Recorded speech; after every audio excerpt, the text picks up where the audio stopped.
Spring, 1462. The earth of Wallachia trembled beneath the hooves of 90,000 Ottoman soldiers. Their banners glittered under the pale sun, crimson crescents fluttering in the cold wind. At their head rode Sultan Mehmed II, the conqueror of Constantinople, the terror of Christendom, a man who believed no fortress could stand before him. Yet as he crossed into Wallachian soil, there was no enemy to greet him. No arrows from the tree line, no ambush waiting in the ravines, only silence. They advanced for miles through lands that should have been alive with villages, fields, and watchtowers. But every road led to the same site, emptiness. The air reeked of smoke and rot. The wells were poisoned, the livestock slaughtered, the houses burnt to their foundations. It was as if life itself had fled from the earth. Mehmed expected defiance. Instead, he found extinction. At first, his men laughed uneasily. Perhaps the locals had fled to the forests, they said. Perhaps the voivode Vlad had retreated toward the mountains. But the laughter died as they went deeper. The silence grew heavier, pressing on their chests like a curse. Every step forward revealed something worse. Corpses in wells, scorched fields filled with ash, the smell of decay so thick it clung to their armor. And then, one morning, the fog parted. What they saw next would burn into the memory of every soldier present that day. Spread across the plain outside Târgoviște stood a forest of stakes, 20,000 of them, each crowned with a corpse. Men, women, children, arranged in precise concentric rings, each circle representing a different sin, a different punishment. The stakes stretched to the horizon, their sharpened ends glinting in the morning sun like the teeth of hell itself. Some of the impaled bodies still twitched. Some had been there for weeks, their skin blackened by decay, their faces frozen in screams that no one had heard. Ravens perched upon the bodies, plucking out eyes that no longer saw. Even the conqueror of Constantinople, the man who had crushed the 1,000-year Byzantine Empire, felt his breath catch. Mehmed whispered almost to himself, "What kind of ruler creates such a sight?" The answer was carved into the earth before him. Vlad Tepes, Vlad the Impaler, a man who turned torture into a language, cruelty into policy, and fear into a weapon sharper than any sword. His kingdom was not guarded by walls or armies, it was guarded by terror itself. Every stake, every corpse, every scream preserved by the wind was part of his message to the greatest empire on earth. Turn back, or join the display. That morning, beneath the pale Romanian sky, the soldiers of the Ottoman Empire realized they had not invaded a land. They had entered a masterpiece of horror, a kingdom ruled by death itself. Vlad was not insane. He was not the deranged monster that history often paints him to be. He was a strategist, cold, deliberate, and terrifyingly brilliant, facing the impossible. Wallachia, 70,000 people. The Ottoman Empire, 12 million. His army, barely 10,000. Mehmed II's 90,000 professional soldiers, seasoned by years of conquest. In any ordinary war, Wallachia would vanish in less than a month. But Vlad was not interested in fighting an ordinary war. He understood that to survive, he needed something stronger than swords or soldiers. He needed fear, and so he invented a new kind of warfare, one where terror itself became the weapon. Every execution, every act of cruelty, every stake driven into human flesh was not madness. It was mathematics. Each one was chosen for maximum psychological impact, carefully placed to rot in the sun, where the wind would carry the stench into enemy camps, where crows would circle above the carnage like omens. He knew that armies could endure defeat. What they could not endure was doubt, that creeping sickness that spreads faster than plague, faster than fire. Vlad's goal was not just to kill, but to corrode certainty itself.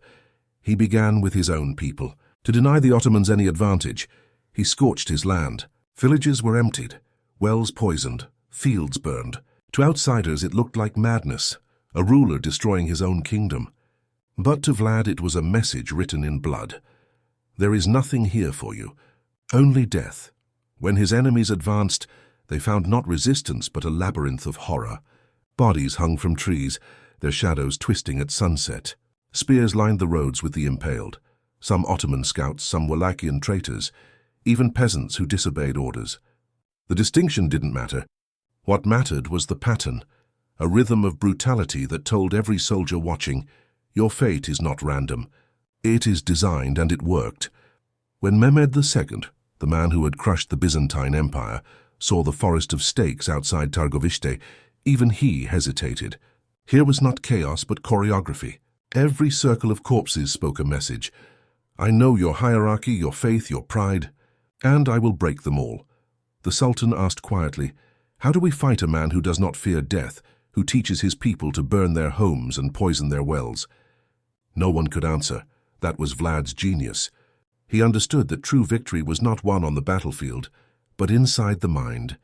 He turned cruelty into communication, torture into a language everyone could understand. The world would remember him as Vlad the Impaler, the monster. But in truth, he was something far more dangerous. He was a man who learned to weaponize fear itself. In the spring of 1462, a letter arrived at the court of Hungary. It was written by Vlad Tepes himself. I have killed all, at men, women, and children. I have burned everything. It was not a confession. It was a report, cold, precise, and strategic. Vlad was explaining the logic behind the unthinkable. He knew that the Ottoman war machine thrived on captured land. Villages meant food. Wells meant water. Survivors meant guides, converts, and servants. So he made sure there would be none. If Mehmed's army came to take his country, they would find a land that no longer lived. A country turned into a corpse. From the Carpathian foothills to the plains of the Danube, Wallachia burned. Fields that once shimmered gold with wheat now glowed red with flame. The night sky was choked with smoke. The stars drowned in it. Every well was stuffed with rotting bodies, human and animal alike. Every village was emptied, its people either evacuated or erased. But destruction was not his goal. Terror was burning crops merely denied the enemy supplies. Impalement, that sent a message.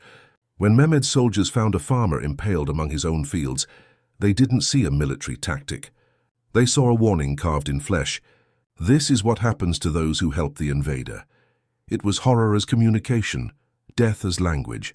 The Ottoman chronicles tell of soldiers stumbling into villages where everything looked untouched at first, until they drew closer. The smell of rot struck first. Then they saw it. Bodies nailed to doors, children hung from trees, livestock mutilated, everything staged with dreadful precision. Every mile the army advanced, the scenes grew worse. The first villages seemed abandoned. The next, slaughtered. By the 10th, there was no pretense. The message was clear. They were walking through a designed nightmare and still no battle. No enemy, only silence. The soldiers began to whisper that the land itself was cursed, that its ruler had made a pact with death. Men deserted. Horses refused to move forward. Even Mehmed's seasoned generals found themselves unnerved by the absence of anything alive. Vlad had discovered a new kind of weapon, psychological warfare born from annihilation. He wasn't defending territory. He was consuming it, turning every burned house and poisoned well into a psychological minefield. By the time Mehmed's army reached the heart of Wallachia, they were starving, sick, and terrified. And then they saw the forest of stakes, 20,000 bodies impaled under the blinding sun. Soldiers, peasants, traitors, women, children, all categories of terror arranged in perfect geometry. It was no longer war. It was theater, a performance of cruelty so absolute that it broke the mind before the sword ever touched flesh. Vlad hadn't just burned his world. He had sculpted fear itself and made an empire kneel before it. By the time Sultan Mehmed II's army pushed deep into Wallachia, the men had stopped speaking. Every village was silent. Every road lined with burned carts and broken crosses. The wells were filled with corpses, bloated, pale, drifting in the stagnant water. Even the wind seemed to carry whispers. There were no signs of life, no enemy to fight, no explanation. The soldiers had come expecting glory, a quick victory against a petty prince. Instead, they were trapped in an endless nightmare built from absence. The deeper they went, the worse it became. Every shadow seemed to move. Every sound in the distance could be a scream or a trick of the mind. The land itself had become hostile, a weapon forged from emptiness. Then one morning, as the mist lifted near the city of Târgoviște, they saw it. At first it seemed like trees in the dawn haze. Then the shapes sharpened, tall wooden stakes, tens of thousands of them. And on each stake a body, 20,000. The sight was beyond comprehension, an ocean of impaled corpses arranged in perfect concentric rings surrounding the city. Every ring had meaning, every circle a message. The innermost ring, Ottoman soldiers stripped of armor, impaled upright, faces frozen in agony. This is the fate of the invader. The second ring, Wallachian collaborators still in their civilian clothes, hands bound behind their backs. This is the fate of the traitor. The third ring, criminals and thieves, their bodies pierced through the chest and abdomen. This is the fate of the lawless, and the outermost ring at women and children. The weakest, the innocent, impaled not as punishment but as prophecy. No one is spared. The sun rose higher, flooding the field with golden light. Ravens cawed overhead. Some bodies had been there for weeks, their skin blackened, ribs jutting through. Others were fresh, blood still dripping into the dirt. Some still moved. A moan rose from the center of the plain, of the faint, ragged human. Then another. The soldiers realized with horror that some of the victims were still alive, still breathing, still twitching. A chorus of suffering that went on for days, maybe weeks, a living monument to terror. Even Mehmed, conqueror of Constantinople, could not look away. He sat on his horse in silence, golden armor reflecting the morning light, eyes wide with disbelief. No one spoke. No one dared move. Finally, the Sultan whispered, his voice barely audible, "I have conquered cities and empires. But how does one fight a man like this?" The air was thick with heat and decay, the buzzing of flies louder than prayer. His generals said nothing. The soldiers lowered their flags, because at that moment every man there understood the truth. They had not marched into battle. They had marched into Vlad's masterpiece, a kingdom of death where even sunlight bowed before the art of fear. Vlad the Impaler's genius, and his madness, reached its most disturbing form not in the spectacle of mass execution, but in the precision of personal punishment. He understood that terror was not only about numbers, it was about intimacy, the kind of cruelty that strikes directly at belief, pride, and identity. And so he turned pain itself into a form of diplomacy. When the Ottoman ambassadors arrived at his court, they came with dignity and confidence. They were representatives of the most powerful empire on earth, men who believed their faith made them untouchable. Following Islamic custom, they kept their turbans on in the presence of the ruler, a sign of reverence to God that outweighed respect for any mortal king. Vlad greeted them with warmth, calm, and charm. The hall was bright with torchlight reflecting off his bronze armor and red cloak. He spoke through an interpreter, his tone polite. "Gentlemen," he said softly, "in my land we remove our head coverings before the ruler. Would you honor our custom?" The ambassadors bowed slightly, but did not remove their turbans. "Our faith forbids it, Your Grace," one of them replied. "We show respect to Allah before all others." Vlad's smile never faded. "Ah," he said quietly, "then let me help you keep your faith. Forever." Before anyone could move, soldiers seized the envoys. The torches flared brighter as Vlad gave the order. From a wooden chest, blacksmiths brought out iron nails, small, sharp, and glinting gold in the firelight. The hall filled with the sound of hammering, slow, deliberate hammering. The nails were driven through the folds of each turban, piercing scalp and skull. Not enough to kill, but enough to ensure hours of excruciating pain. The ambassadors screamed, their bodies jerking against the guards' grip as blood ran down their faces and onto their embroidered robes. Vlad watched without expression, as if observing an experiment. When the work was done, he rose from his throne and approached them. "You see," he said softly, "I honor your devotion. Now you will never need to remove your turbans again." He ordered that the envoys be cared for just enough to survive the journey back to their sultan, still conscious, still breathing, and still wearing their nailed turbans. When they arrived before Mehmed II, they could barely stand. Their turbans had fused with their skulls. They bled, moaned, and prayed as the court looked on in horror. The message was unmistakable. Vlad had taken what was sacred, an article of faith, and turned it into a weapon. It was not madness. It was method. The act was calculated to wound not only the flesh of the ambassadors, but the pride of an empire, the soul of a religion. In that single gesture, Vlad transformed cruelty into communication and proved that in his kingdom even faith itself could bleed. Vlad the Impaler's kingdom was not ruled by laws. It was ruled by formulas of terror. Every crime had its own equation, every punishment a cold precision. For Vlad, cruelty was not chaos. It was systematic design. He turned punishment into ritual, suffering into ceremony, and justice into something closer to mechanical art. Thieves were impaled through the hand, a warning written in flesh. Adulterers were punished in ways that struck directly at the seat of their sin. Liars lost their tongues, and the stake entered through the very mouth that had betrayed the truth. These were not acts of rage. They were calculated performances. Vlad's scribes documented every execution with obsessive detail: measurements, diagrams, drawings, the length of the stake, the position of the body, the number of hours it took to die. Nothing was random. Everything was archived. In candlelit rooms, monks and scribes copied each record onto parchment, adding notes and sketches. Each scroll was sealed with Vlad's insignia, a red dragon and a spear, before being sent across the land. Villages would gather to read them aloud, voices trembling as they imagined what their eyes had never seen, and that was the genius of it.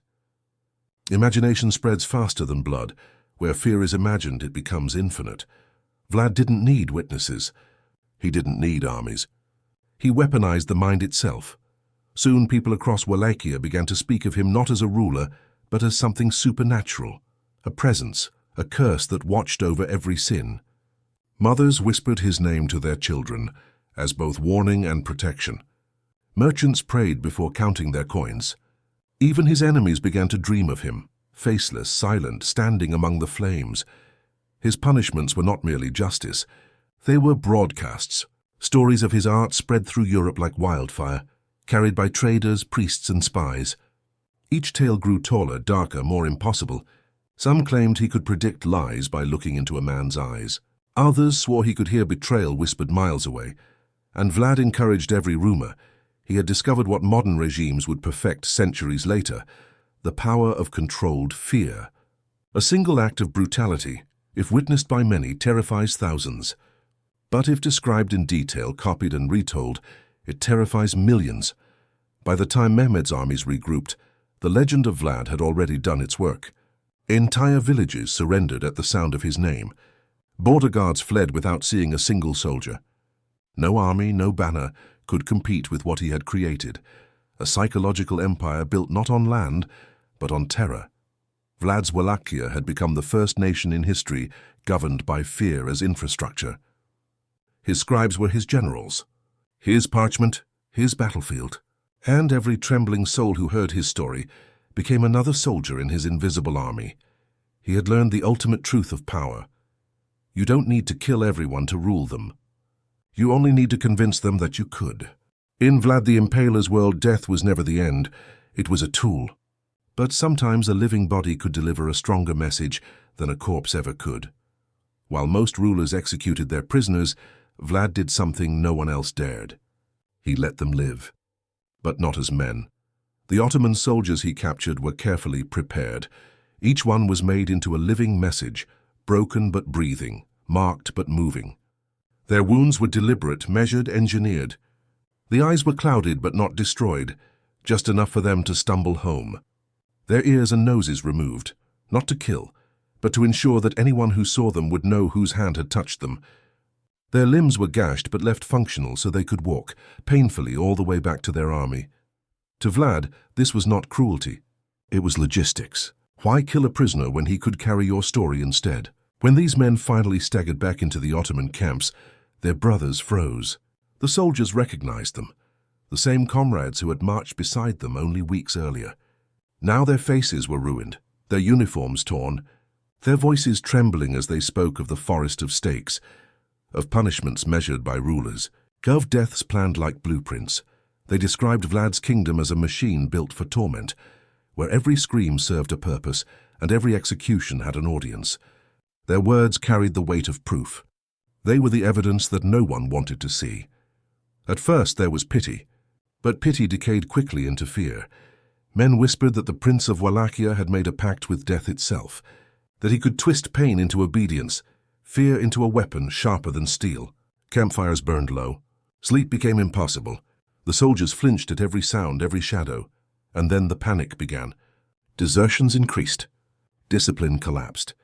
The strongest warriors in the Ottoman ranks, men who had conquered empires, were undone not by battle, but by imagination. Even Sultan Mehmed II, the conqueror of Constantinople, felt it. He listened as the maimed soldiers fell to their knees before him, stammering, trembling, swearing that what they saw could not have been human. When the Sultan finally spoke, his voice was low, almost reverent. "I have destroyed the Byzantine Empire," he said, "but how do you defeat a man who turns death into art?" The hall fell silent, because every man there understood the truth. Vlad had achieved what armies, swords, and gold could not. He had infected their minds. His mutilated messengers were not prisoners. They were soldiers of fear, walking testaments to a ruler who didn't need to kill everyone to win. By the time they left Mehmed's court, even the conqueror himself hesitated. For the first time, the mighty Ottoman Empire feared not invasion, but the imagination of one man. Vlad won. The mighty Sultan Mehmed II, conqueror of Constantinople, turned his army around without a decisive battle. But victory came with a price. Vlad had saved his country and destroyed its soul. A third of Wallachhia's people vanished. Villages were empty shells, fields overgrown with weeds, churches abandoned. Children grew up haunted by whispers of their ruler. They learned obedience before speech, silence before prayer.